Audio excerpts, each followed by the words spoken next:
Welcome, friends, to the History of the World channel. I am your narrator, Ramis. Enjoy listening to the full history of the country of China. Do not forget to write your opinion in the comments, and we will proceed. The Chinese civilization is one of the oldest in the world. According to Chinese scientists, its age may be 5,000 years, while the available written sources cover a period of at least 3,500 years. Viktor Bashkiv, a researcher at the Institute of the Far East of the Russian Academy of Sciences, an expert on the ancient history of China, considers the claim of the antiquity of Chinese statehood among the myths associated with the initial stages of the development of Chinese historiography, which incorporated many legends that created the image of the ancient state.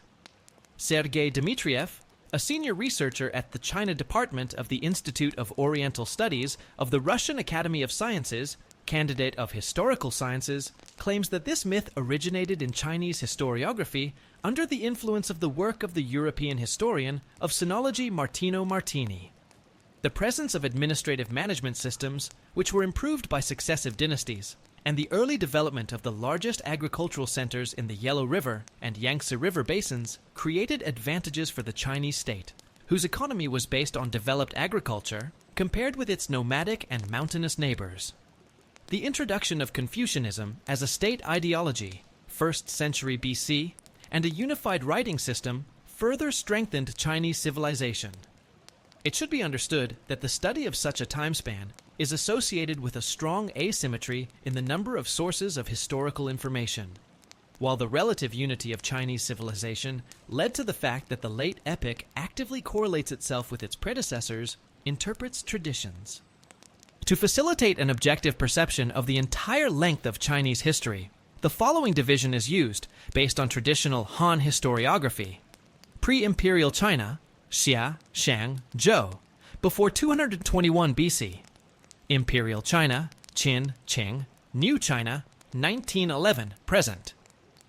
The first period, sparsely documented, occupies approximately the same time period as the second.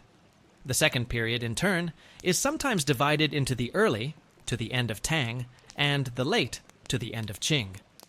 It should be borne in mind that traditional Chinese historiography includes the sovereign states of other peoples, Mongols, Manchus, Tibetans, etc.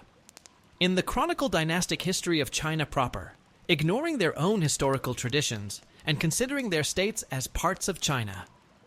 Two key historical myths about unity in East Asia as the historical norm for this region and about the dynasties successively reigning on the throne of the Son of Heaven allowed the Chinese elites to describe the historical process in China in simplified categories, on which the modern key concept of one China is based within the borders of the former Qing Empire, which was ruled like more early similar empires by the Chinese emperor.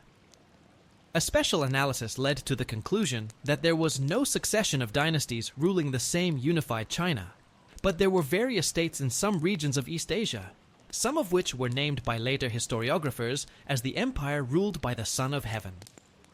The prehistoric period stone tools in Shangcheng on the Loess Plateau in southern China date back to the age of 12 million years. The age of the Lungupo site dates back to the early Pleistocene period. 4 million years ago. The following paleoanthropological finds belong to the Paleolithic era in China.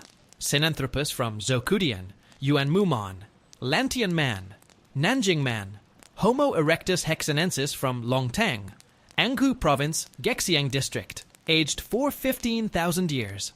7 teeth of Homo erectus from Bailongdong in Hubei province, 550,000 years. Dali skull 209,000, 23,000 years old, and a similar skull from Hualongdong with a jaw fragment and teeth dated 150, 412,000 years. Ejiu from Anhui province. Homo helme from Jinyushan, 200, 280,000 years old. A 129, 135,000-year-old map skull. 105 equal 125,000-year-old Suchang skulls. 2 teeth and part of the lower jaw of the 113,000-year-old Zhejiang site. The moon cave in the Lunadong site, aged 70 to 126,000 years. And the 178,000-year-old limestone cave in Bijie. For example, human remains from the Suijiao site are 104 dan, 125,000 years old. According to paleoproteomics data, the Denisovan man, Jaw from Xiake, lived 160,000 years ago in the Baixia Karst cave. In Henan province, 7 tools made from animal bones have been found, ranging in age from 105 to 125,000 years. The late Paleolithic includes a 40,000-year-old man from the Tianyuan cave, in whom the mitochondrial haplogroup B was identified, the Shandingdong man, the man from the Deer Cave, and the upper incisor, CV 939. 2 from Longupo, Wushan man, Bordiran 4. The oldest ceramics, 20,000, 19,000 years ago, in China, are known from the finds of pots in the Xianrendong cave in Jiangxi province in southeastern China. In Hunan province, sherds from a pointed vessel were found in the Yuchanyan cave, dating back 18, 3 to 17, 5,000 years ago. The monuments of Xiarendong, 14,610, 290 BC, and Miaoyang, 13,710, 270 BC, are located in southern China. The Neolithic Xinglongwa culture, 6200, 5400 BC, is the earliest archaeological culture in China that used jade objects and dragon drawings. Xinglongwa pottery was mostly cylindrical and fired at low temperatures. Traces of alcoholic beverages obtained during the fermentation of rice, honey, and some local plants were found in several jars from Jiahu. The Neolithic Baixin culture, which cultivated millet, existed 5,300 to 4,100 years before our era. The Chinese civilization, the ancestors of the Han state-forming ethnic group, is a group of cultures, Banpo 1, Shijia, Banpo 2, Miaodigu, Zhongshanzai 2, Hugang 1, etc., of the Middle Neolithic, c. 4,500–2,500 BC, in the Yellow River Basin, which are traditionally united by the common name Yangshao. Representatives of these crops grew cereals, chumis, etc., and were engaged in pig breeding. Later, the Longshan culture spread in this area. Middle Eastern types of cereals, wheat and barley, and livestock breeds, cows, sheep, goats, appeared. Synchronously with Yangshao, there was the Hongshan culture, which was formed on the basis of the local Xinglongwa culture.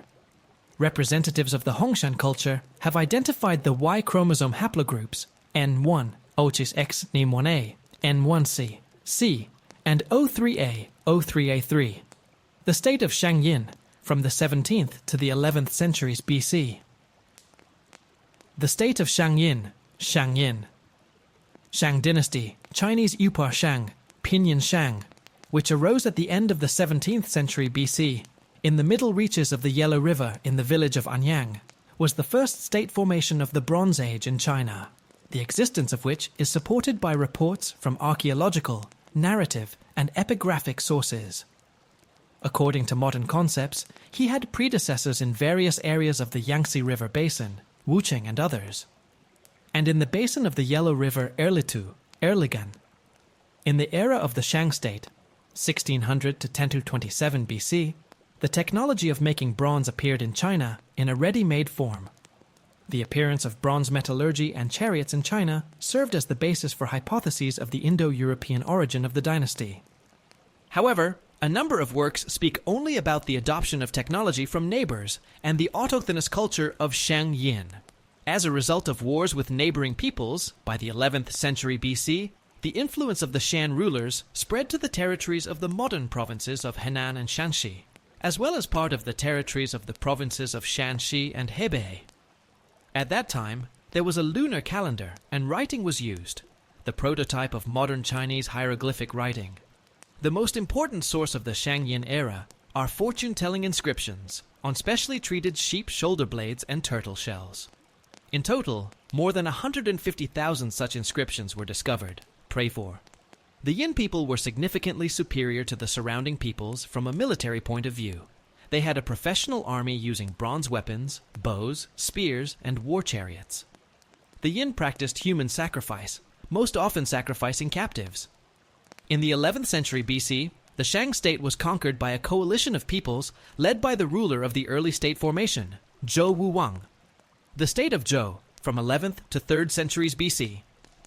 The vast territory of the state of Zhou, Chinese, Zhouzhou, Pinyin-zhou, which covered almost the entire Yellow River Basin, eventually broke up into many competing independent state formations.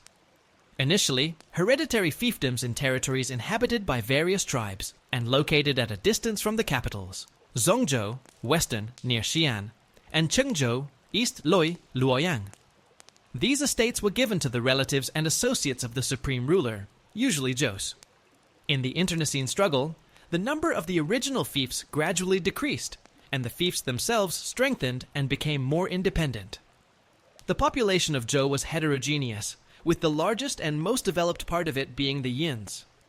In the state of Zhou, a significant part of the Yin people was settled in new lands in the east, where a new capital was built, Chengzhou, modern Henan province. The Zhou period as a whole was characterized by the active development of new lands, the settlement and ethnic mixing of immigrants from various regions, estates, later kingdoms, which contributed to the creation of the foundation of the future Chinese community. The Zhou period, Erudawang 3rd centuries BC, is divided into the so-called Western and Eastern Zhou, which is connected with the relocation of the ruler of Zhou in 770 BC. Under the threat of the invasion of barbarian tribes from Zhongzhou, the original capital of the state, to Chengzhou. The lands in the area of the old capital were given to one of the allies of the ruler of the state, who created a new Qin inheritance here. Subsequently, this particular lot will become the center of a unified Chinese empire. The Eastern Zhou period, in turn, is divided into two periods. Chunqiu, the period of spring and autumn of the 8th to 5th century BC. Zhangguo, the period of the fighting kingdoms. V3 centuries BC. During the Eastern Zhou period, the power of the central ruler, Wang, the son of heaven, who ruled the celestial empire under the mandate of heaven, gradually weakened, and the leading political role was played by strong estates led by appanage princes, Zhuhou, which turned into large kingdoms. Most of them, with the exception of the outlying ones, called themselves the Middle States, Zhongguo, originating from the early Zhou fiefdoms. During the Eastern Zhou period, the main philosophical schools of ancient China were formed: Confucianism, V5 centuries BC, Moism, V5 century BC, Taoism, I4 century BC, Legism. In the 5th, 3rd centuries BC, Zhengguo period, China is entering the Iron Age. Agricultural areas are expanding, irrigation systems are increasing, and crafts are developing. In addition to their role in production, iron guns have literally revolutionized the army. Chariots were replaced by numerous and well-armed infantry, and then cavalry. Battles involving many tens and hundreds of thousands of soldiers took place. Military strategy and tactics developed, which was reflected in treatises on the art of war, Sun Tzu. During the Zhangguo period, 7 major kingdoms coexisted on the territory of China: Wei, Zhao, and Han. Previously, all 3 were part of the Jin kingdom: Qin, Qi, Yan, and Chu. Gradually, as a result of fierce rivalry, the westernmost Qin began to gain the upper hand. By annexing neighboring kingdoms one by one, in 221 BC, the ruler of Qin, the future emperor Qin Shi Huangdi, united the whole of China under his rule. Thus, in the middle of the 3rd century BC, the Eastern Zhou period ended. The Qin Empire, 221-206 BC. By uniting the ancient Chinese kingdoms, Emperor Qin Shi Huang confiscated all weapons from the population, resettled tens of thousands of families of hereditary nobility from various kingdoms to the new capital, Xianyang, and divided the vast country into 36 new regions, which were headed by appointed governors. During the reign of Emperor Qin Shi Huang, the defensive walls, ramparts, of the northern Zhou kingdoms were connected, and the Great Wall of China was created. Several strategic roads were built from the capital to the outskirts of the empire. As a result of successful wars in the north, the Xiongnu were pushed back beyond the Great Wall, and significant territories of the Yue tribes, including the northern part of modern Vietnam, were also annexed. Qin Shi Huang, who based all his reforms on the foundations of legalism with barrack discipline and harsh punishments for the guilty, persecuted Confucians, putting them to death, buried alive, and burning their writings because they dared to speak out against the brutal oppression established in the country. The Qin Empire ceased to exist shortly after Qin Shi Huang's death. Han Empire, 206 BC, 220 AD. An important feature of the change of dynasties in China was that each new dynasty replaced the previous one in an environment of socio-economic crisis, weakening of the central government, and wars between military leaders. The founder of a new state was the one who could seize the capital and forcibly remove the reigning emperor from power. The second empire in the history of China, called the Han, Chinese trade. Han, Upreshi, Pinyin Han, 206 BC, 220 AD, was founded by Liu Bang, Gaozu, 206, 195 BC, a native of the middle bureaucracy.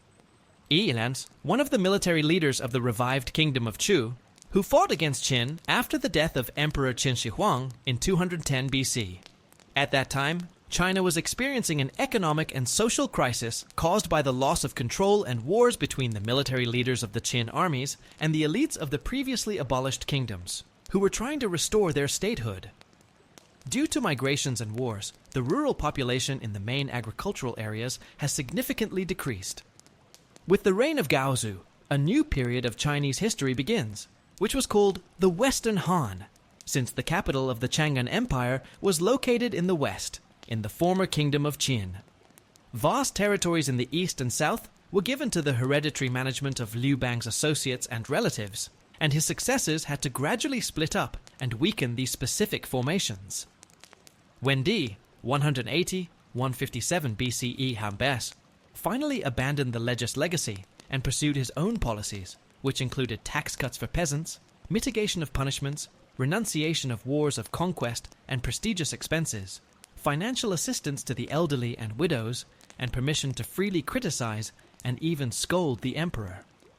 Together with the reign of his son Jingdi, his reign remained in the memory of the people as the first period of peace and prosperity in the real history of China. Under Emperor Wu Di, 140-87 BC, the restored and reformed Confucianism became the state ideology, which formed the basis for the formation of the bureaucracy. It was from this time that the Chinese Confucian Empire began, in which every official had to first of all firmly know the works of the classics. Under him, the territory of the Han Empire expanded significantly. The Vietnamese state of Nam Viet, the territory of modern Guangdong province, the Guangxi Zhuang Autonomous Region, and the north of the Indochina Peninsula were captured, the Vietnamese states in the southern parts of modern Zhejiang and Fujian provinces, the Korean state of Joseon. The lands in the southwest were annexed. The Xiongnu were pushed further north. Large-scale military campaigns required higher taxes and caused heavy human losses. The Chinese traveler Zhang Qian penetrated far to the west and described many countries of Central Asia, Sogdiana, Bactria, Parthia, etc. Along the route he traveled, a trade route developed through Dzungaria and East Turkestan to the countries of Central Asia and the Middle East, the so-called Great Silk Road. The empire subjugated the proto-oasis states along the Silk Road for a while and extended its influence to the Pamirs. In the 1st century AD, Buddhism began to enter China from India. In the period from 8 to 23 AD, Wang Mang seized power, declaring himself emperor and founder of the Xin state. A series of transformations began, which was interrupted by an environmental disaster. The Yellow River changed its course. Due to the 3-year famine, the central government has weakened. Under these conditions, the uprising of the Krasnobrovs and the movement of representatives of the Liu family for the return of the throne began. Wang Mang was killed, the capital was taken, and power returned to the Liu dynasty. The new period was called the Eastern Han, since the capital was moved from Chang'an to the east, to Luoyang. It lasted until 220 AD. The Jin state and the period of the northern and southern dynasties, evoke centuries. The Eastern Han was replaced by the period of the 3 kingdoms, Wei, Shu, and Wu. During the power struggle between the warlords, a new Jin state was founded, Chinese trade. Jin, UPSRS Jin, Pinyin Jin, 265 Bifmin Horde 20. At the beginning of the IV century, China was invaded by nomads, Xiongnu, Huns, Xianbians, Qian, Jie, etc. The whole of northern China was invaded by nomads who created their kingdoms here, the so-called 16 barbarian states of China. A significant part of the Chinese nobility fled to the south and southeast, and the state founded there was named Eastern Jin. Nomads came in waves, one after the other, and after each of these waves, new kingdoms and ruling dynasties arose in northern China, which, however, adopted classical Chinese names: Zhao, Liang, Qin, Wei, etc. At this time, on the one hand, the lifestyle of the settled Chinese is being barbarized. Rampant brutality, arbitrariness, mass killings, instability, executions, and endless coups. On the other hand, the nomadic newcomers actively seek to use the Chinese management experience and Chinese culture to stabilize and consolidate their power. The power of the Chinese Confucian civilization ultimately extinguishes the waves of invasions of barbarian tribes that are being Sinicized. By the end of the 6th century, the descendants of the nomads were almost completely assimilated with the Chinese. In the north of China, the Xianbian state of Toba Wei, Northern Wei, gained the upper hand in the 100-year struggle between non-Chinese kingdoms, which united the entire northern China, Yellow River Basin, under its rule, and by the end of the 5th century, in the struggle against the southern Chinese state of Song, extended its influence to the shores of the Yangtze. At the same time, as early as the 6th century, the Xianbian invaders assimilated with the vast majority of the local population. With the beginning of the barbaric invasions of northern China, accompanied by the mass extermination and enslavement of the local population, up to 1 million local residents, primarily the noble, rich and educated, including the imperial court, moved south to areas relatively recently annexed to the empire. The newcomers from the north, having settled the river valleys, actively engaged in rice cultivation and gradually turned southern China into the main agricultural region of the empire. Already in the 5th century, 2 rice crops per year were harvested here. The Sinification and assimilation of the local population, the colonization of new lands, the construction of new cities, and the development of old ones accelerated dramatically. The center of Chinese culture is concentrated in the south. At the same time, Buddhism is strengthening its position here. Several tens of thousands of monasteries with more than 2 million monks have already been built in the north and south. To a large extent, the spread of Buddhism is facilitated by the weakening of the official religion, Confucianism, due to barbaric invasions and civil strife. The first Chinese Buddhists who contributed to the popularization of the new religion were adherents of Taoism. It was with their help that ancient Buddhist texts were translated from Sanskrit into Chinese. Buddhism gradually became a flourishing religion. The state of Sui, 581-618. The process of Sinicization of the barbarized north and the colonized south creates the prerequisites for a new unification of the country. In 581, the northern Chinese commander Zhou Yangjian united the whole of northern China under his rule and proclaimed the new Sui dynasty, 581-618, and after the destruction of the southern Chinese state, Chen headed the united China. At the beginning of the 7th century, his son Yang Di waged wars against the Korean state of Goguryeo, 611-614, and the Vietnamese state of Wangsuan, built the Great Canal between the Yellow River and the Yangtze River to transport rice from the south to the capital, created luxurious palaces in the capital Luoyang, restored and built new sections of the Great Wall of China, which had fallen into disrepair for 1,000 years. The subjects cannot stand the hardships and rebel. Yang Di is killed, and the Sui dynasty is replaced by the Tang dynasty, 618-907, founded by the Shaanxi feudal lord Li Yuan. The Tang state and the Song state, 618-907.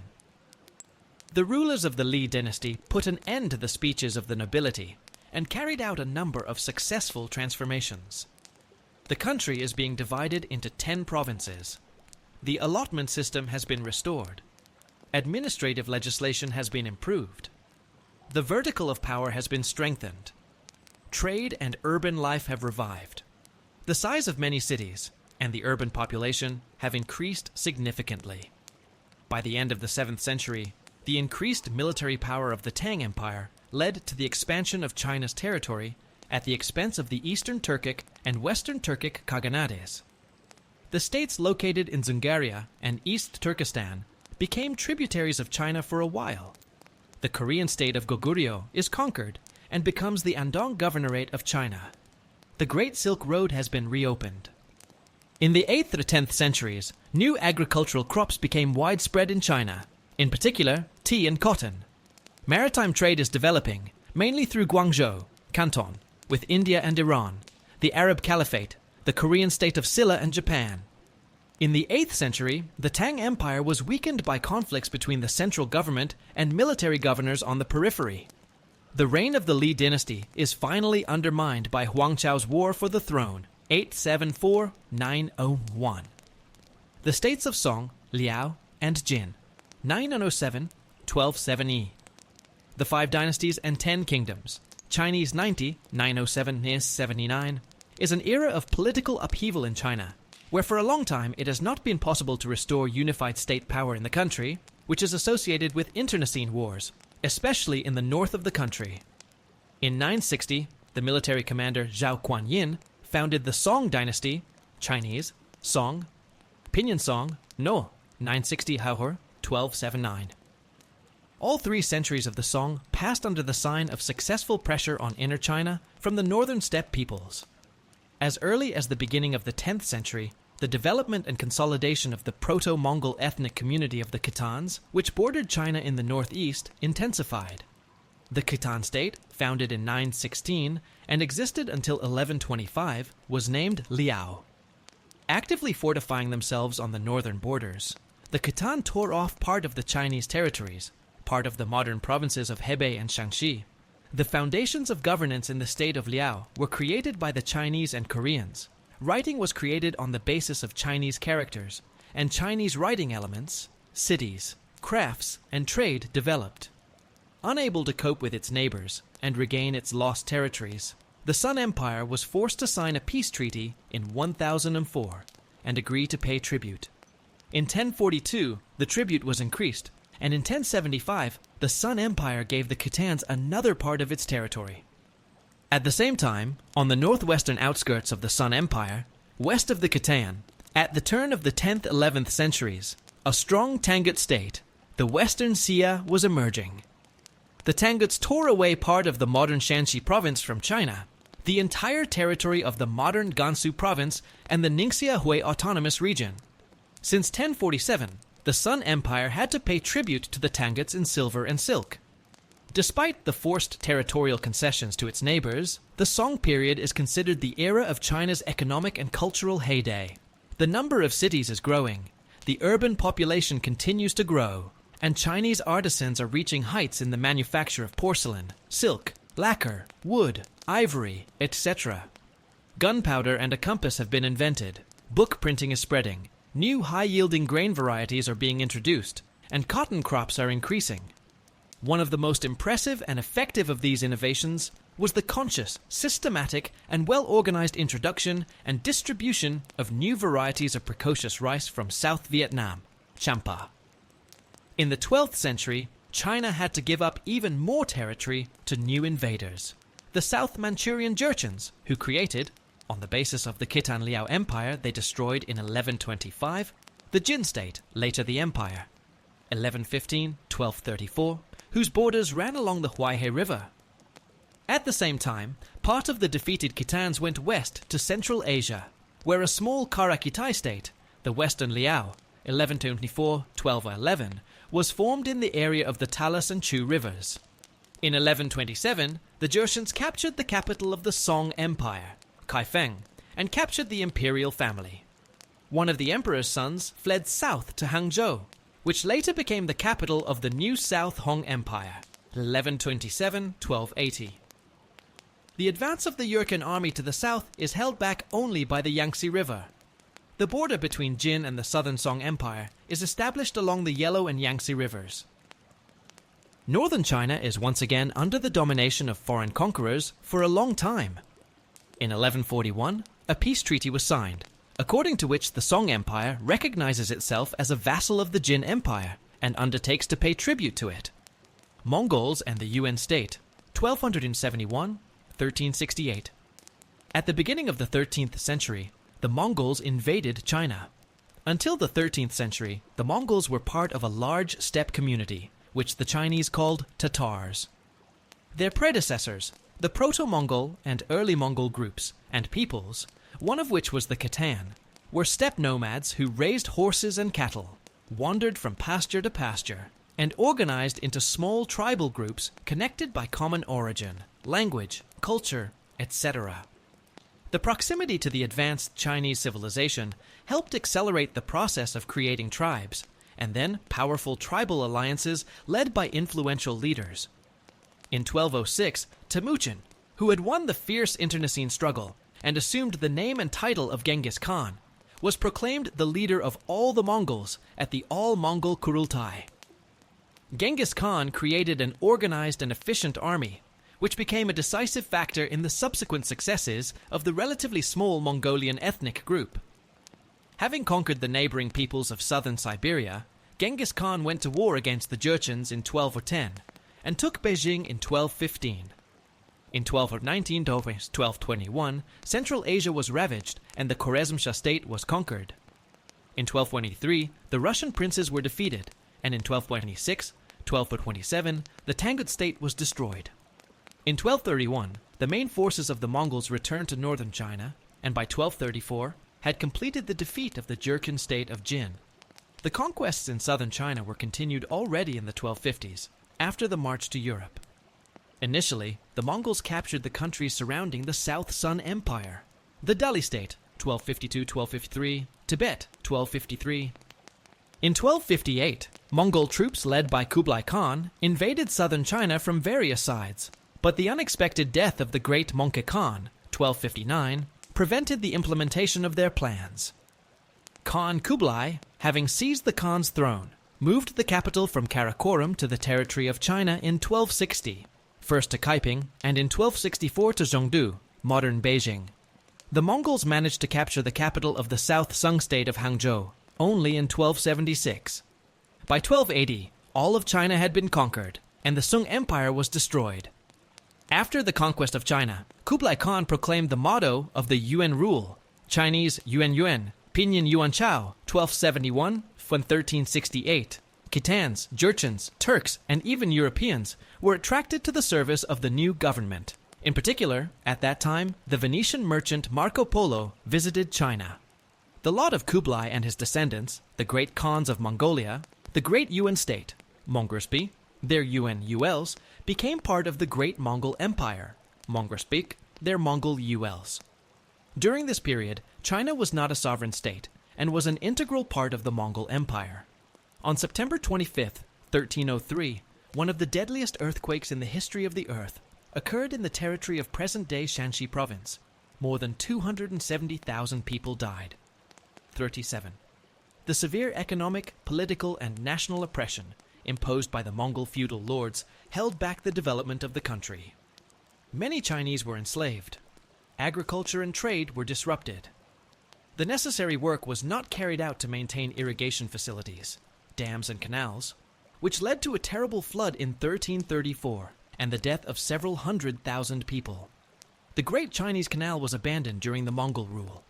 Popular discontent with the new rulers resulted in a powerful patriotic movement and uprisings, which were led by the leaders of the secret society White Lotus, Bailan Jiao. The Ming Empire, 1368-1644. As a result of a long struggle in the middle of the 14th century, the Mongols were expelled. One of the leaders of the uprising, Zhu Yunjiang, the son of a peasant, came to power and founded the Ming state, Chinese, Pinyin, 1368-1644. China has become an independent state again. In 1388, the old Mongol capital Karakoram was destroyed by the Ming Chinese. The Mongols, pushed to the north, begin to actively explore the steppes of modern Mongolia. The Ming Empire subdues part of the Jurchen tribes, the state of Nanzhao, modern Yunnan, and Guizhou provinces, and part of the modern provinces of Qinghai and Sichuan. The Chinese fleet under the command of Zheng He, consisting of several dozen large ocean junks, made several sea expeditions to Southeast Asia, India, and the east coast of Africa from 1405 to 1433. Without bringing any economic benefits to China, the expeditions were stopped and the ships were dismantled. In the 16th century, the first attempt by the strengthened Japan to invade China and Korea took place.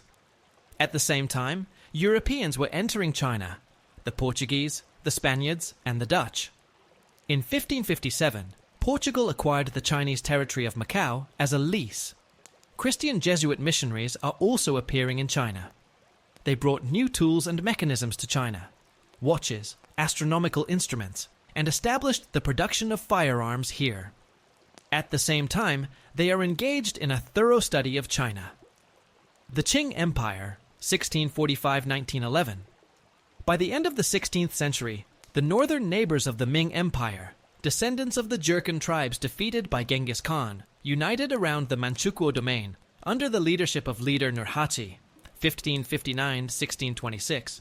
In 1609, Nurhaci stopped paying tribute to China and then proclaimed his own Jin dynasty. Since 1618, the Manchus have been increasing their armed pressure on China. In 8 years, they have reached almost the Great Wall of China in the Far East. Nurhaci's successor, Abakai, proclaims himself emperor and changes the name of the dynasty to Qing. At the beginning of the 17th century, the Manchus conquered southern, Inner Mongolia. A centralized administration is being established throughout southern Manchuria and the occupied Khanate of southern Mongolia. The Manchurian cavalry, supported by the internal Mongols, begins to make regular raids on China, plundering and enslaving hundreds of thousands of Chinese. The Ming Emperor has to send his best army under the command of Wu Sangui to the northern borders. Meanwhile, another peasant uprising is breaking out in China. In 1644, peasant detachments led by Li Zicheng, defeating all other armies, occupied Beijing, and Li Zicheng himself proclaimed himself emperor. Wu Sangui allows the Manchu cavalry to advance on Beijing. The Manchus defeat Li Zicheng in the Battle of Shanghai-Guan. On June 6, 1644, the Manchus captured the capital. Li Zicheng soon dies, and the Manchus declare their infant emperor Aixingero Fulin ruler of all of China. Wu Sangui, along with the entire army, goes into the service of the conquerors. The struggle against the Manchurian invaders continues for a long time, but a weakened China is unable to withstand a well-armed and organized army. Taiwan, the last stronghold of resistance, was captured by the Manchus in 1683. China thus lost its state sovereignty and became an integral part of another state, the Manchurian Qing Empire. The Manchu dynasty in the Qing Empire ruled from 1645 to 1911. The highest authorities and the leadership of the army were in the hands of the Manchu nobility. Mixed marriages were forbidden, and yet the Manchus quickly Sinicized, especially since, unlike the Mongols, they did not oppose themselves to Chinese culture. Starting from Kangxi, reigned 1663 to 1723, the Manchu emperors were Buddhists and ethically Confucians, ruling the country according to ancient laws. China, under the rule of the Qing dynasty in the 16th to 17th centuries, developed quite intensively. By the beginning of the 19th century, there were already about 300 million people in the Qing Empire, about 5 times more than in the same territory on average over the previous 2,000 years. Demographic pressure has led to the need to intensify agricultural production with the active participation of the state. The Manchus ensured the obedience of the Chinese population, but at the same time they took care of the prosperity of the country's economy and the well-being of the people. Qing's external expansion. The rulers of the Qing state pursued a policy of isolating China from the outside world. European colonization hardly affected the empire. Catholic missionaries played a prominent role at the imperial court until the end of the 17th century, after which Christian churches were gradually closed and missionaries were expelled from the country. In the middle of the 18th century, trade with Europeans was eliminated, with the exception of one port in Canton, Guangzhou. The island of Macau, which was under Portuguese control, remained the mainstay of foreign trade. In the first 2 centuries of the Qing dynasty, China, closed off from daily contact with the outside world, manifested itself as a strong, independent state, expanding in all directions. Korea was a vassal of the Qing Empire. At the end of the 17th century, the suzerainty of the Manchu emperors was recognized by the princes of Outer Mongolia.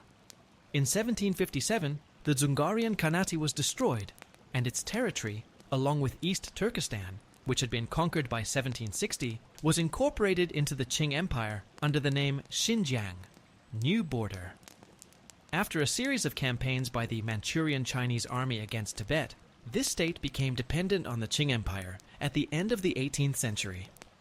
The wars of the Qing Empire against Burma, 1765 to 1769, and Vietnam, 1788-1789, proved unsuccessful and ended with the defeat of the Qing forces.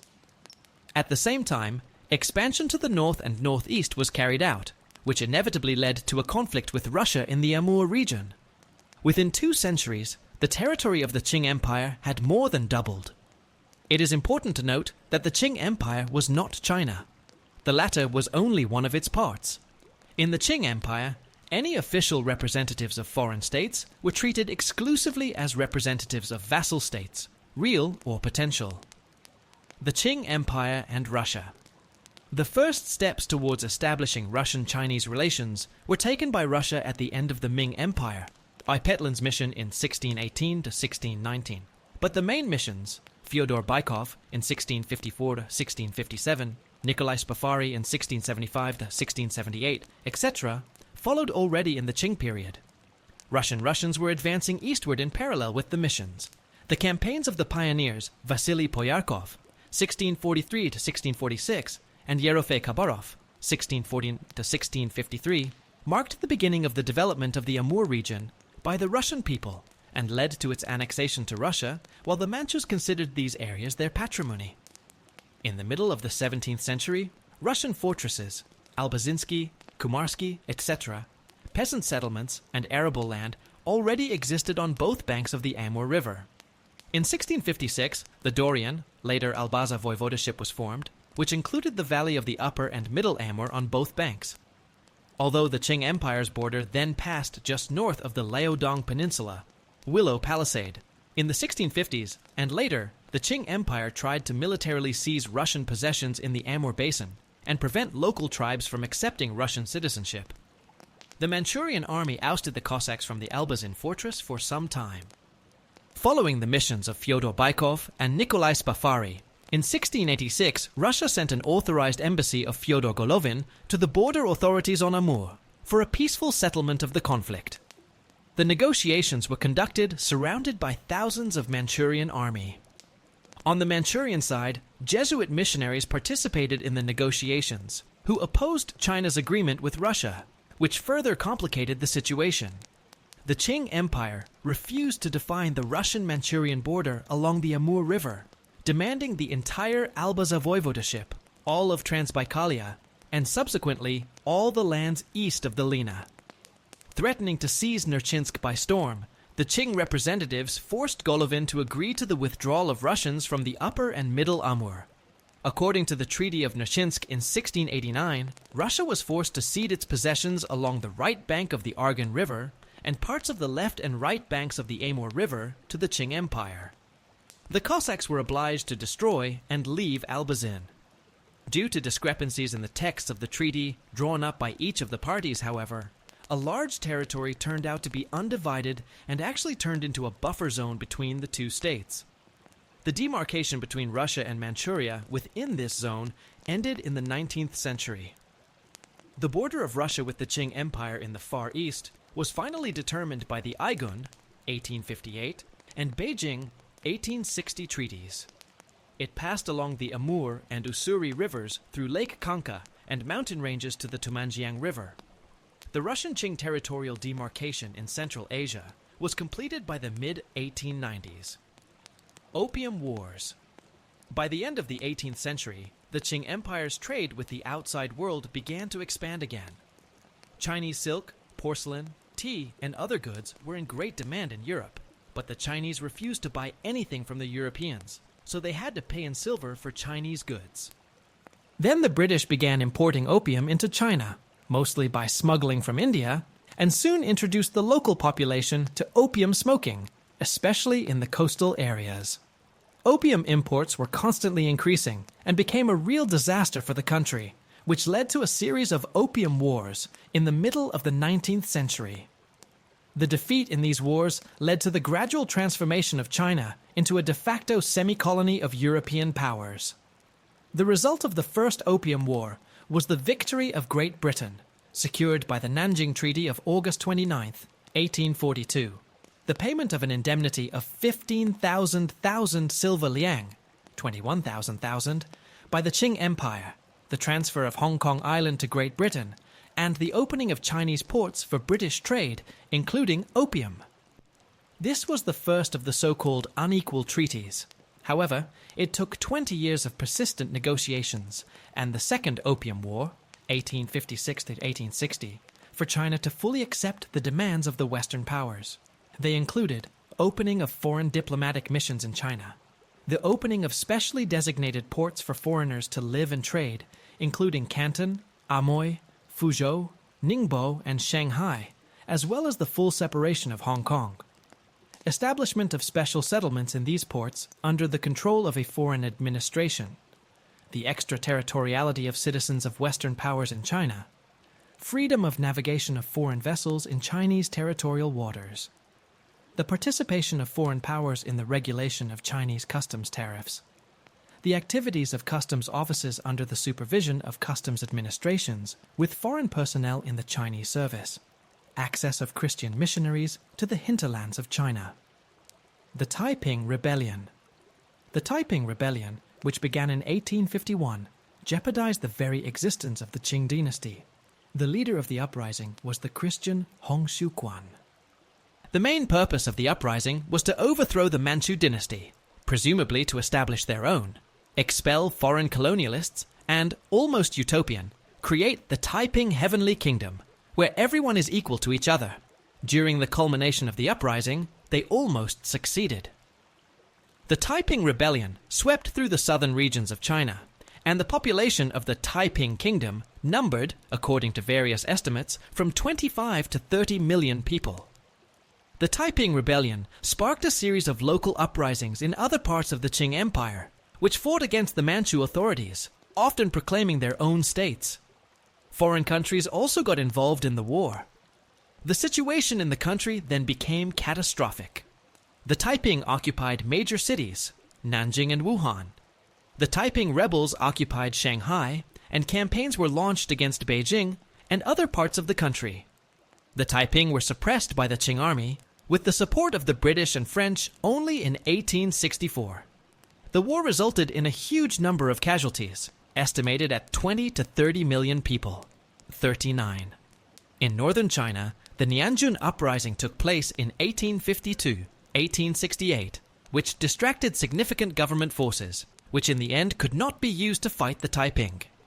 In addition, in 1856, 1873, there was an uprising in Yunnan province, in which the Hui and other national minorities participated, and in 1862-69, the Dungan Uprising took place. On August 22, 1861, Emperor Aixinjero Yizhu died. The throne was inherited by his 5-year-old son, Zaichun, who ruled under the motto Tongji, who was born of a precious concubine line. Before his death, the late emperor appointed a regency council of 6 courtiers and 2 princes, the eldest of which was Prince Aixinjero Sushun, to govern the state during his son's minority. In November 1861, Prince Gong conspired with the precious concubine Yi, and as a result of the palace coup, Sushun was executed. 2 princes had to commit suicide, and the courtiers from the Regency Council were deprived of power.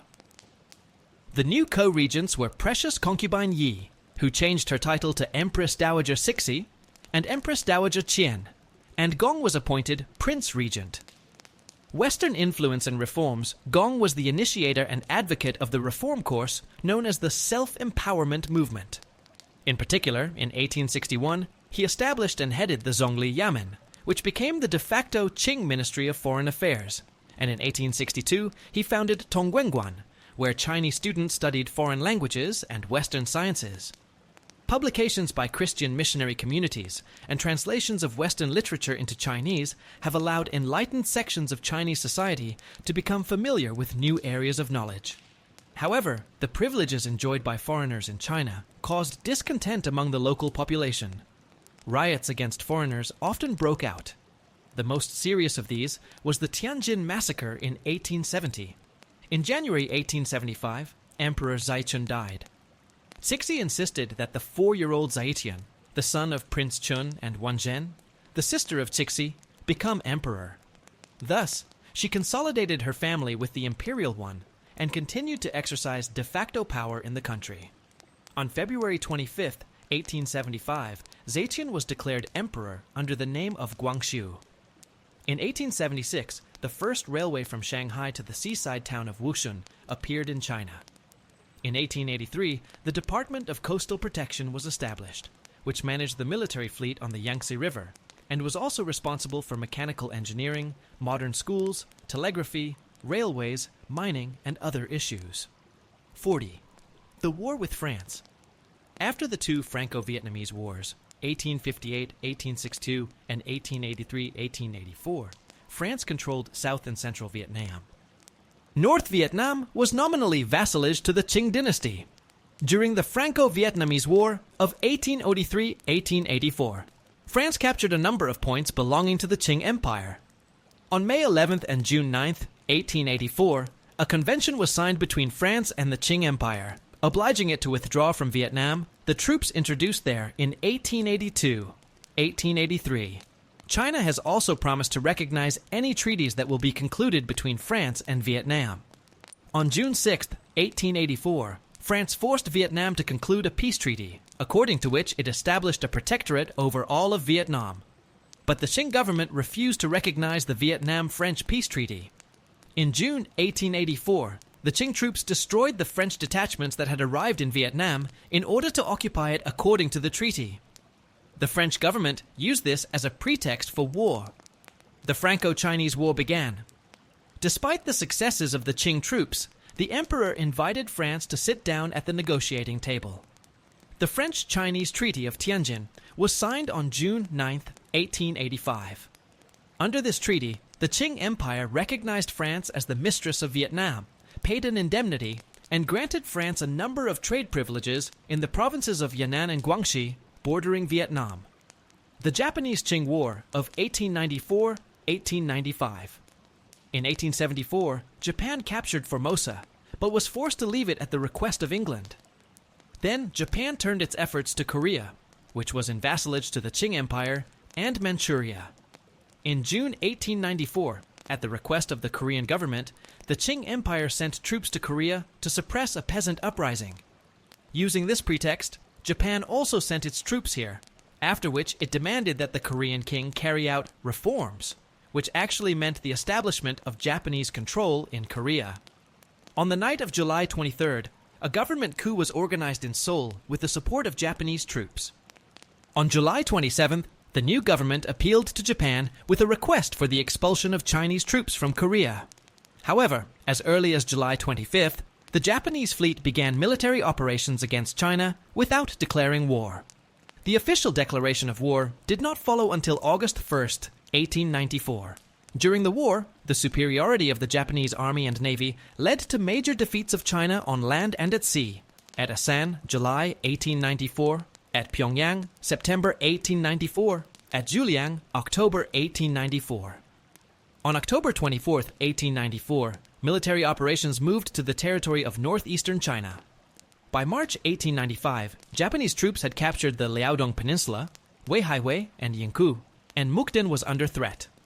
On April 17, 1895, in Shimonoseki, representatives of Japan and the Qing Empire signed the Treaty of Shimonoseki, humiliating for the latter. The Triple Intervention. The conditions imposed by Japan on the Qing Empire led to the so-called Triple Intervention of Russia, Germany, and France, powers that by that time already maintained extensive contacts with China, and therefore perceived the signed treaty as detrimental to their interests. On April 23, 1895, Russia, Germany, and France simultaneously but separately appealed to the Japanese government, demanding that it abandon the annexation of the Liaodong Peninsula, which could lead to the establishment of Japanese control over Port Arthur, while Nicholas II, supported by the Western Allies, had his own views on Port Arthur as an ice-free port for Russia. The German note was the harshest, even insulting to Japan. Japan had to give in. On May 10, 1895, the Japanese government announced the return of the Liaodong Peninsula to China. However, having achieved an increase in the amount of the Chinese contribution by 30 million tiles. Successes of Russian policy in the Qing Empire. In 1895, Russia provided Beijing with a loan of 150 million rubles at 4 per annum. The agreement contained China's commitment not to accept foreign control over its finances unless Russia participated in it. At the end of 1895, the Russian-Chinese Bank was founded on Witta's initiative. On June 3, 1896, the Russian-Chinese Treaty on a Defensive Alliance against Japan was signed in Moscow. On September 8, 1896, the Chinese government and the Russian-Chinese Bank signed a concession agreement for the construction of the Chinese Eastern Railway. The CER Society received a strip of land along the road, which passed under its jurisdiction. In March 1898, a Russian-Chinese lease agreement was signed between Russia and Port Arthur and the Liaodong Peninsula. Capture of Jiaozhou by Germany. In August 1897, William II visited Nicholas II in Peterhof and obtained consent to establish a German naval base in Jiaozhou, in the then transcription version, Kiaochao, on the southern coast of Shandong. In early November, German missionaries were killed by the Chinese in Shandong. On November 14, 1897, the Germans landed troops on the coast of Jiaozhou and captured it. On March 6, 1898, the German-Chinese agreement was signed, according to which China leased Jiaozhou to Germany for a period of 99 years. At the same time, the Chinese government granted Germany a concession to build 2 railways in Shandong and a number of mining concessions in that province. 100 Days of Reforms. The influential thinker Kang Yue proposed a reform project that included the creation of a popularly elected parliament operating within the framework of a constitutional monarchy, stimulating technical and economic development, creating an education system for all segments of society, reforming the judicial system, and banning foot bandages. Kang and his associates were able to convey their ideas to the young Emperor Zaitian. The name of the years of his reign is Guangxi. The short period of reforms, known as the 100 Days of Reforms, began on June 11, 1898, with the issuance by the emperor of a decree on the establishment of the basic line of state policy. Zaitian recruited a group of young reformers, Kang Yue's students and associates, to draft a series of reform decrees. In total, over 60 decrees were issued that dealt with the education system, the construction of railways, factories, the modernization of agriculture, the development of domestic and foreign trade, the reorganization of the armed forces, the purge of the state apparatus, etc. The period of radical reforms ended on September 21st of the same year, when the Dowager Empress Cixi carried out a palace coup and cancelled the reforms. 20th century in May 1900, a large uprising began in China, called the Boxer or Yihetuan Uprising. On June 20th, the German envoy Kettler was assassinated in Beijing. Following this, the rebels besieged diplomatic missions located in a special quarter of Beijing. The building of the Catholic Cathedral of Petang, Beitang, was also besieged. Mass killings of Christian Chinese by the Yihetuan began, including 222 Orthodox Chinese. On June the 21st, 1900, Empress Cixi declared war on Great Britain, Germany, Austria, Hungary, France, Italy, Japan, the United States, and Russia. The great powers agreed to work together against the rebels. German General Waldesee was appointed Commander-in-Chief of the Expeditionary Forces. However, when he arrived in China, Beijing had already been captured by a small advance force under the command of Russian General Linovich. The Russian army took the right position. Manchuria. Russian-Japanese War. On February 8, 1904, the Russian-Japanese War for control of Manchuria and Korea began. The war that took place on Chinese territory was unsuccessful for Russia. As a result, Russia was forced to cede Port Arthur and the Liaodong Peninsula to Japan, along with part of the Southern Railway, which had been built by that time. In 1910, Japan annexed Korea. The death of Cixi on November 14, 1908, the Guangxi Emperor, whom Empress Cixi had previously removed from power, died. Guangxu was poisoned because Cixi did not want him to survive it. The next day, the Empress herself died. Emperor Puyi, who was 2 years old, ascended the throne. His father, Prince Chun, was appointed regent. The Revolution of 1911 and the establishment of the Republic of China. In 1911, the Wuchang Uprising began in China. It marked the beginning of the Xinhai Revolution, 1911-1913, which overthrew the Manchurian dynasty. The Qing Empire collapsed, and the establishment of the Republic of China was proclaimed. After the fall of the monarchy, Bogdo Khan, the ruler of Mongolia, refused to obey the Republic and declared that his country recognized the sovereignty of the Manchurian dynasty, not the Republic of China. On November 3, 1912, Mongolia signed an agreement with Russia. What? Britain took advantage of the internal strife in China to strengthen its influence in Tibet. Tibet rose up in the national liberation struggle and forced the Chinese garrison to leave the country. Since then, Tibet remained an independent state until the occupation by China.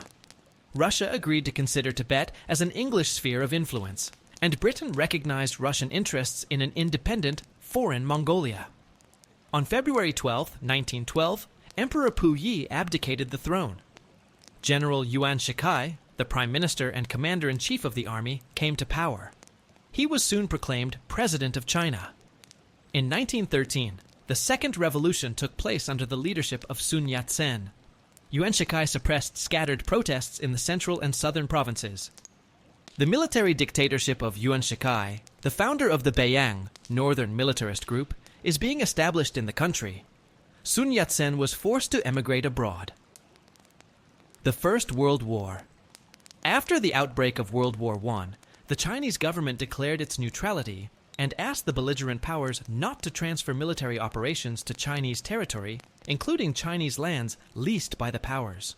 However, on August 27, 1914, Japan declared its state of war with Germany and landed a 30,000-strong army north of Qingdao, the center of the German colony in Shandong province. After a 2-month military campaign, Japan seized German possessions in Shandong and also extended its control over the entire territory of the province. In 1915, Chinese princes voted to establish a monarchy in China, with Yuan Shikai on the imperial throne. Parliament is being dissolved. The creation of the Chinese Empire is being announced. This causes a number of uprisings in the provinces of China. The provinces of Yunnan, Guizhou, and Guangxi declare independence from Beijing. Then Guangdong, Zhejiang, Sichuan, and Hunan separate. In the battles with the separatists, the Yuan army suffered several defeats, which is why several southern provinces also declared their independence. On March 22, 1916, the Republic was restored. Yuan Shikai was forced to relinquish the title. The era of the militarists. After Yuan Shikai's death in 1916, numerous military feudal fiefdoms of various militarist groups began to take shape in China. The largest was the Beiyang group, which later split into the Fengtian group led by the former leader of the Honghu's gang, Zhang Zuolin, the Zhili group led by General Feng Guojiang, and the Anhui group led by General Duan Qirui. Shanxi province was dominated by the militarist Yan Xishan, who flirted with the Beiyang group, and Shanxi province was dominated by General Chen Shufan. The camp of the southwestern militarists consisted of 2 large groups, Yunnan, led by General Tang Jiyao, and Guangxi, led by General Lu Rongting. The Fengtian group controlled the provinces of Heilongjiang, Jilin, and Fengtian, while the Zhili group controlled Shandong, Jiangsu, Zhejiang, Fujian, Jiangxi, Hunan, Hubei, and part of Zhili. The Fengtian and Anhui cliques were funded by Japan, the Zhili cliques by Britain and the United States. President Li Yuanhong was a protege of the southwestern militarists. Vice President General Feng Guojiang focused on the United Kingdom and the United States, while Prime Minister General Duan Qirui followed a pro-Japanese trend.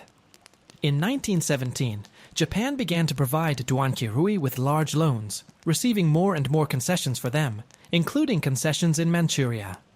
Between 1912 and 1928, the country was formally governed by the Beiyang government in Beijing. However, it did not fully control most of the provinces. In response to the decision of the Paris Peace Conference not to return to China, the former German concessions seized by Japan in Shandong province, on May 4, 1919, a protest demonstration was held against this decision. as well as against the betrayal of China's national interests by corrupt figures of the Beijing government. Then the protest strikes began. Under pressure from the masses, the Beijing government was forced to declare non-recognition of the Versailles Peace Treaty and remove the most compromised statesmen from their posts. The May 4th movement accelerated the spread of Marxism in China, marked by the spread of the spoken Baihua language, a revision of Confucian ethical norms, criticism of traditional historiography, and new educational requirements. In 1919-1921, Chinese troops occupied Mongolia. Victory of the Kuomintang. The Kuomintang Party was established in 1912 in Guangzhou Province. Almost 10 years later, in 1921, the Chinese Communist Party was founded, which was small and not very popular at that time. On September 8, 1923, at the request of Sun Yat-sen, who asked to send him a man with whom he could speak English without an interpreter, Comintern agent M. Borodin arrived in China, who became a political advisor to the Central Executive Committee of the Kuomintang and advisor to Sun Yat-sen. He organized cooperation between the Kuomintang and the CPC. On January 20th, 1924, the first National Congress of the Kuomintang was held in Guangzhou, Canton. The Congress adopted a policy of alliance with the Chinese Communists and the USSR. On June 16th, the Wampu Military Academy was established under the leadership of Chiang Kai-shek. 400 students were enrolled in the first set, 500 in the second, 800 in the third, and about 2,600 in the fourth. 2 training regiments were created at the school. A large group of Soviet military advisors has arrived at the Wampu Academy. In October 1924, Vasily Konstantinovich Blucher arrived in Guangzhou as chief military advisor. In the same year, the Constitution of China was adopted. The legislative body was the parliament, consisting of the Senate, elected by local governments for a term of 6 years, and the Chamber of Deputies, elected by the people for a term of 3 years. The head of state was the president, elected by parliament for a term of 5 years. The executive body was the cabinet, consisting of the prime minister and the minister appointed by the president with the consent of the Chamber of Deputies. The highest judicial instance is the Supreme Court, whose chairman was appointed with the consent of the Senate. Representative bodies of local self-government, assemblies elected by the population, executive bodies of local self-government, administrative councils elected by the population for a term of 4 years. Thus, the national government of the Republic of China was established. On May 30th, 1925, fire was opened on demonstrators in the Shanghai International Settlement. After that, unrest began against foreigners. The May 30th movement led to a significant weakening of the positions of foreign powers in China and the beginning of the cancellation of the so-called unequal treaties. In March 1926, Chiang Kai-shek carried out a military coup in Canton, expelled the communists from the city, and 3 months later was elected chairman of the Kuomintang and commander-in-chief of the armed forces. Having achieved high power, Chiang Kai-shek invited German advisors, led by former Reichswehr General von Seeckt. German officers acted as advisors to Chiang Kai-shek. Colonel W. Bauer, friend of Hitler and pupil of Ludendorff. Lieutenant Colonel Kriebel, later served as the German ambassador to Shanghai. Lieutenant General Wetzel. General Falkenhausen, members of the Kuomintang, diligently adopted the experience of the Germans in restoring order in the country. Chinese officers were sent to Germany to undergo training in an orderly manner.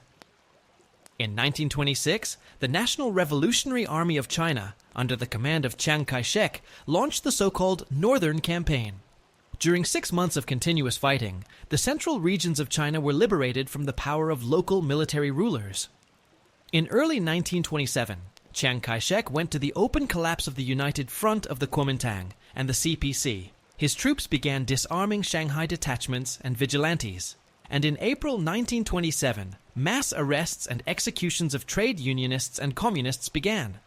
In response, on August 1st, the communists organized an uprising of part of the Kuomintang troops in the city of Nanchang, which went down in Chinese history as the Nanchang Uprising.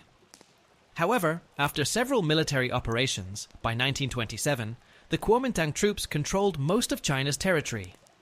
In December 1927, a communist uprising began in Canton, which the Kuomintang suppressed after 4 days of bloody fighting. In June 1927, Zhang Zuolin was promoted to Generalissimo of the Land and Naval Forces of the Republic of China, that is, in fact, the president of the country, and declared his goal to defeat the Reds in order to save traditional Chinese values and culture. The restoration of state structures has begun. However, the Kuomintang forces were gaining more and more success, and in June 1928, Yan Xishan from Shanxi province defected to their side and posed an immediate threat to Beijing. Zhang Zuolin decided to leave Beijing and go to Manchuria, but died at the Guangdong station. His son, Zhang Xueliang, recognized the power of the Kuomintang. In May 1928, Chiang Kai-shek's forces clashed with Japanese forces in Jinan, after which the Japanese launched an offensive in Shandong province.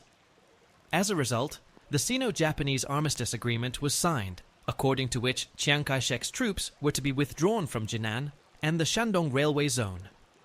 The Kuomintang government pursued a hostile policy towards the USSR.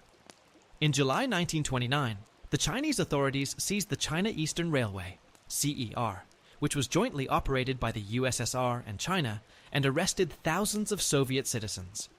In response, in October-November 1929, Soviet troops conducted a successful military operation in China, after which the Khabarovsk Protocol was signed to restore the situation on the CER and on the Soviet-Chinese border, provided for by the Soviet-Chinese Agreement of 1924. From November 1930 to the fall of 1932, the Kuomintang authorities launched 4 unsuccessful campaigns against areas controlled by the CCP. On September 11, 1931, the Chinese Soviet Republic was proclaimed on this territory. Japanese occupation and World War II. In the fall of 1931, Japan attacked China.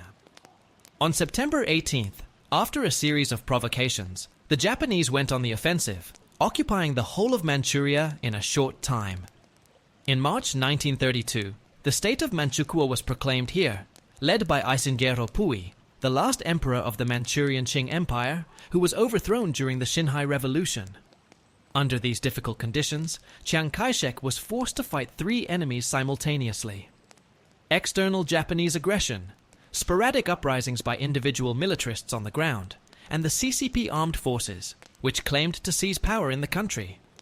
He chose a policy of compromise with the Japanese, dealt with the militarists depending on the specific circumstances, but compromise with the communists was impossible. In 1934, the main forces of the CPC were blocked in Jiangxi province. Under these difficult conditions, the CCP leadership managed to organize a breakthrough and, after a months-long march, send troops to the northwest of the country to the so-called Special Region, centered in Yan'an City. These events went down in the history of the CCP as the Great March. Chiang Kai-shek planned to continue the fight against the communists there, but then a number of his generals rebelled, who considered reconciliation with the communists and the joint fight against Japanese aggression a higher priority. As a result of the Xi'an incident, an agreement was signed to create a united front between the CPC and the Kuomintang. Back in the days of the Weimar Republic, Chiang Kai-shek's government received military aid from Germany. With Hitler's rise to power, aid was increased to fight the communists. Factories for the production of licensed German weapons were established in China. German advisors trained personnel, helmets, Gewehr 88 and 98 rifles, as well as Mauser pistols were exported to China. China also received a small number of Henschel, Junkers, Heinkel and Messerschmitt aircraft, Rheinmetall and Krupp howitzers, anti-tank and mountain guns, for example, Pak 3536 and PZK PFWW or light tanks. On November 25, 1936, Japan and Germany concluded an anti-Comintern pact directed against the USSR and the communist movement. On December 12, 1936, the Xi'an incident occurred, forcing Chiang Kai-shek to unite with the communists. On July 7, 1937, the conflict at the Luguqiao Bridge near Beijing marked the beginning of the Great War between Japan and China. From this moment, according to Chinese historians, the Second World War begins. On August 21, 1937, the Soviet-Chinese Non-Aggression Treaty was signed, after which the USSR began to provide military and economic assistance to the government of Chiang Kai-shek. China was supplied with I-16 aircraft and other military equipment. At first, Soviet pilots fought on the Chinese side. German military aid to China has been stopped. On December 13, 1937, the Nanjing Massacre began, lasting 6 weeks. In September 1937, the Kuomintang leadership declared its readiness to cooperate with the CPC in the fight against the Japanese. The Soviet Shanxi Gansu Ningxi region was established on the territory controlled by the CCP. By the end of 1938, the Japanese army had occupied a significant part of the most populated provinces of China. Since the spring of 1939, when relations between the CPC and the Kuomintang deteriorated, the Kuomintang troops began to block the Soviet Shanxi Gansu Ningxi region. Since the end of 1940, the Japanese have intensified offensive operations. It was only in August 1943 that the CCP forces were able to launch a counter-offensive. But the Soviet-Japanese War in August 1945 was crucial for the liberation of China from Japanese occupation. On September 2, 1945, Japan surrendered. Continuation of the Civil War. After Japan's defeat in 1945, the war between the Kuomintang and the CPC resumed after several unsuccessful attempts at reconciliation and a negotiated settlement. By 1949, the CCP army had established control over most of the country. The war was accompanied by massive human rights violations on both sides, and millions of people who did not participate in the fighting were killed. For one, the Kuomintang troops, drained of blood in the war with Japan 42, were defeated by the CPC troops in 1949, after which the government of the Republic of China, along with the armed forces, retreated to Taiwan, resulting in the de facto formation of 2 Chinese states. People's Republic of China. The People's Republic of China was proclaimed in Beijing on October 1949. The next day, the Soviet Union was the first to recognize the PRC and conclude an agreement on friendship, alliance, and mutual assistance with it. In October 1950, Chinese troops entered the territory of Tibet, which declared its independence in November 1949. On May 23, 1951, the Agreement on Measures for the Peaceful Liberation of Tibet was signed between the governments of Tibet and the People's Republic of China. Following the Soviet model, the CCP set about creating a planned economy. However, unlike the USSR, at first China was in no hurry to carry out harsh agrarian collectivization and hasty industrialization. The confrontation between the PRC and the Kuomintang regime in Taiwan has repeatedly led to armed clashes. See the first crisis in the Taiwan Strait, the second crisis in the Taiwan Strait, including artillery shelling of the territory. In February 1957, Mao decided to increase publicity and criticism in the country in order to involve the urban intelligentsia in socialist construction. But in July 1957, this campaign was abruptly curtailed. The initial period of glasnost turned out to be a trap. The campaign resulted in mass harassment of the intelligentsia. In November 1957, relations between China and the USSR deteriorated. In May 1958, the second session of the 8th CPC Congress was held behind closed doors, marking the CPC's refusal to use the Soviet experience. It announced the transition to the Three Red Banners course, a new general line for building socialism in China based on the principle of bigger, faster, better, more economical, the policy of the Big Leap, the creation of people's communes, designed to ensure the accelerated development of the PRC, to bring it into the category of leading world powers, and to ensure her leadership in the international communist movement. However, an attempt to boost economic growth through drastic collectivization and replace professionalism with enthusiasm, as well as wrong decisions in the field of agriculture, turned into a disaster. According to various sources, up to 15 million people died as a result of the mass famine of 1959-1961. The Big Leap replaced the second five-year plan, 1958-1962, proposed by Zhou Enlai. In the context of the Great Leap Forward, the foreign policy course of the PRC leadership has become radicalized. On August 23, 1958, the PLA began shelling coastal islands in the Taiwan Strait, where a 100,000-strong group of Kuomintang troops was concentrated. See the second crisis in the Taiwan Strait. In March 1959, the Tibetan Uprising took place. In the fall of 1962, the Sino-Indian Border War took place. In 1966, CPC chairman Mao Zedong launched a massive campaign against revisionism and remnants of the bourgeoisie in the party, government, and army, known as the Cultural Revolution. Its actual task was to establish Maoism as the only state ideology and destroy the political opposition. The mass mobilization of the youth, dubbed the Red Guards, was devoid of a clear organization due to the suddenness of the chairman's actions and the lack of unity among the CPC leaders. Fanatically devoted to the chairman's image, students, workers, and schoolchildren began searching for and exposing class enemies, incited by the radical clique to attack more moderate party leaders. In September 1971, Lin Biao's conspiracy against Mao was revealed. There has been a change of course in the country, characterized as a turn to the West. The Soviet-Chinese split, which began in 1957, reached its peak in the border clashes of 1969, the border conflict on Damansky Island, and the border conflict near Lake Zhelenashkol. In 1972, as a result of ping-pong diplomacy, Mao Zedong and Richard Nixon met. In March 1973, Deng Xiaoping became vice premier in the government of Zhou Enlai, was elected a member of the Central Committee at the 10th Congress of the CPC, and in December, at the suggestion of Mao Zedong, he was appointed to the Politburo of the CPC Central Committee. After Mao's death in 1976, the deposition of the Gang of Four followed by the Small Gang of Four, and the gradual removal of Mao's direct successor, Hua Guofeng. Reformers led by Deng Xiaoping took power in the country, who in 1977 declared the need to correct the mistakes made during the Cultural Revolution, and at the end of 1978, at the third plenum of the CPC Central Committee of the 11th Convocation, proclaimed a policy of reform and openness.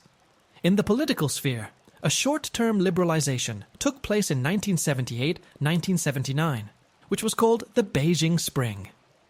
In February-March 1979, the Sino-Vietnamese War took place, the first war in history between socialist countries, 43. Sino-Vietnamese armed clashes continued until 1990. The real start of economic reform was given at the Thuenel Congress of the CPC, 1982. At the Thien Thurny Congress of the CPC, 1987, a detailed interpretation of the theory of the initial stage of socialism was given, according to which the socialist system and the socialist economic system are different things.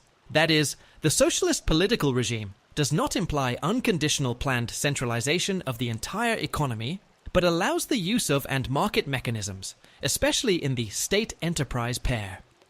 At the 44th Congress of the CPC, 1992, a course was proclaimed to build a socialist market economic system with Chinese characteristics. Almost all 800 million peasants have been granted the right to free agricultural production. Basically, the system of state procurement was abolished, and prices for most types of agricultural products were released. The result of these measures was the agricultural sector's recovery from stagnation, the entry of peasant farms onto the path of specialization, and increased marketability. The Volost settlement enterprises, organized in the village on the initiative of the peasants, made it possible to ensure employment growth, 120 million people, and raise the standard of living of the peasants. The task of providing the country with grain was mostly solved in the 1980s. Gradually, a two-layered economic system based on a combination of collective ownership and family contract was formed in the village. In the field of industrial policy, the Chinese government has emphasized the concept of a planned commodity economy since 1984.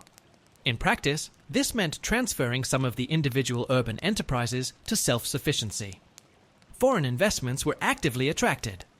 The successful implementation of the liberalization policy, combined with a strict policy of birth control, the birth rate has decreased by at least 200 million people in 20 years, has allowed for the creation of a dynamic economy. In April 1989, the death of Hu Yaobang, the former General Secretary of the CPC Central Committee, who was considered a supporter of democratization, caused unrest in many cities of China. Beijing students were particularly active. On April 16, 1989, a group of students staged a rally in Tiananmen Square in memory of Hu Yaobang. The publication of a photo essay about this was perceived as an endorsement of the action by the party leadership. Demonstrations began in Beijing, attended by up to 2 million people, and a continuous rally took place in Tiananmen Square. The demonstrators were encouraged by the statement of the General Secretary of the CPC Central Committee, Zhao Ziyang, that the trend of opposing reforms is as dangerous as bourgeois liberalization. However, supporters of the use of force against the demonstrators prevailed in the party leadership. On June 3, 1989, the troops were ordered to suppress a counter-revolutionary rebellion. Up to several thousand people were killed, and mass arrests were made during the massacre of protesters in Beijing and other cities. Martial law in Beijing was lifted only in January 1990.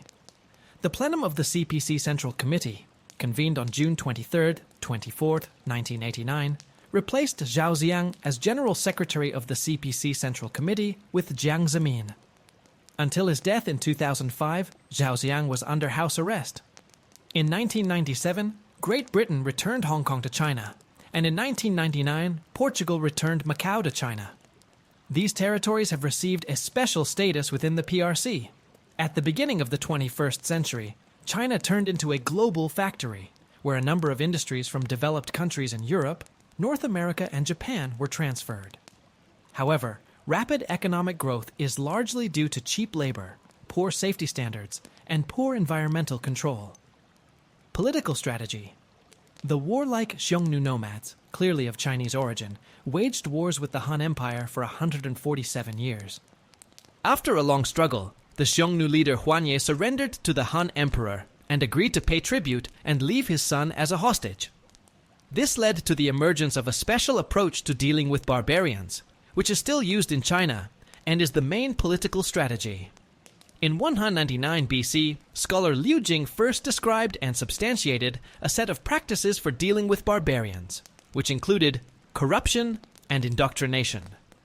The first barbarian settlement tool recommended by Liu Jing was corruption, or attachment in the economic sense. The idea was to make the Huns economically dependent on China by offering them goods such as silk and woolen fabrics instead of their own coarse materials.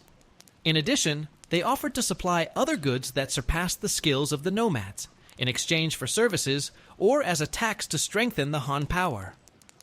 The second method of dealing with barbarians, known as indoctrination, suggested that the Huns needed to adopt the authoritarian Confucian value system and the collectivist norms of Han behavior instead of the steppe value system, which allowed for voluntary oaths to heroic and successful nomadic leaders in battles and campaigns. The advantage of this method was that after marrying the emperor's daughter, the son and heir of the Kagan was morally obligated to obey his father-in-law, and this subordination persisted even when the heir himself became Kagan. The more significant and lasting impact of this method was that the political culture of the Huns gradually collapsed completely, and the nomads became psychologically and economically dependent on the influence of the empire, which was benevolently and amicably directed at them while the Han was weak. Then, when the Huns became vassals, this influence ceased. In the 21st century, from the point of view of the CCP, the role of barbarians is played by the United States. In the 21st century, China invites many politicians to Beijing, particularly from Africa. Beijing presents African guests with valuable gifts, including in hard currency. Chinese investments, compared to other investments directed to other countries, create fewer jobs for local residents,